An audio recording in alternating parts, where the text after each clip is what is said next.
ये बात उन दिनों की है जब बुद्ध मरवन में अपना समय व्यतीत कर रहे थे। इस समय तक वृद्धि की प्रसिद्धि दूर दूर तक फैल चुकी थी। बहुत दूर दूर से लोग अपनी चिंताओं और परेशानियों का समाधान खोजने के पास आते थे। ऐसे ही एक दिन जब बुद्ध मरवन में अपने शिष्यों को प्रवचन दे रहे थे तो एक अंधेड़ उम्र का व्यक्ति अपने 2021 वर्ष के पुत्र को अपने साथ लिए वृद्धि की तरफ चला आ रहा था। जब यह प्रवचन स्थल के पास पहुंच गए तो एक नजर उन पर डाली और इशारे से बैठने के लिए कहा। जब प्रवचन समाप्त हो गया और सभी लोग वहां से चले गए तो बुद्ध ने उस व्यक्ति को अपने पास बुलाया और बैठने के लिए कहा। वहां चारों तरफ हरियाली छाई हुई थी और मौसम बहुत सुहाना था। इस तरह के पक्षियों की आवाजें भी गूंज रही थी। ऐसा नजारा देखकर उस व्यक्ति को अंदर से असीम शांति महसूस हो रही थी। इसके बाद बुद्ध ने उस व्यक्ति से आने का कारण पूछा तो इस व्यक्ति ने कहा, यह तथागत मैं 2 दिन की लंबी यात्रा करके अपने पुत्र को आपसे मिलवाने लाया हूँ। ये मेरा इकलौता पुत्र है और ये हर समय थका थका रहता है। ऐसा लगता है जैसे इसके अंदर कोई जान ही नहीं है, कोई प्राणी नहीं है। इसका स्वभाव भी काफी चिड़चिड़ा हो गया है। अगर हम इससे कुछ भी कहते हैं तो यह हमारी छोटी छोटी बातों पर गुस्सा हो जाता है। इसको देखने की क्षमता भी उम्र से पहले ही कमजोर हो गई है और इसके बाल भी सफेद पड़ने लगे हैं। इतनी कम उम्र में इतनी बड़ी उम्र का लगना मुझे तो कुछ समझ नहीं आ रहा। किसके साथ हो क्या रहा है तथागत? मैं अपने पुत्र के स्वास्थ्य को लेकर बहुत चिंतित हूँ। जब मैं अपने पुत्र को वैद्य जी के पास लेकर गया तो उन्होंने कुछ औषधि दी और कहा अपने पुत्र को तनाव कम लेने के लिए कहो। वे अपने दिमाग में बहुत अधिक तनाव लेता है, इसलिए उसकी ऐसी हालत हो गई है।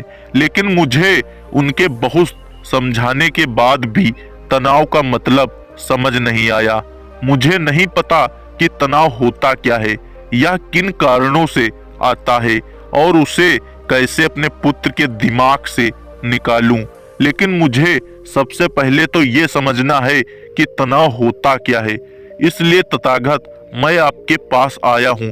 कृपया आप मेरी समस्या का समाधान कीजिए।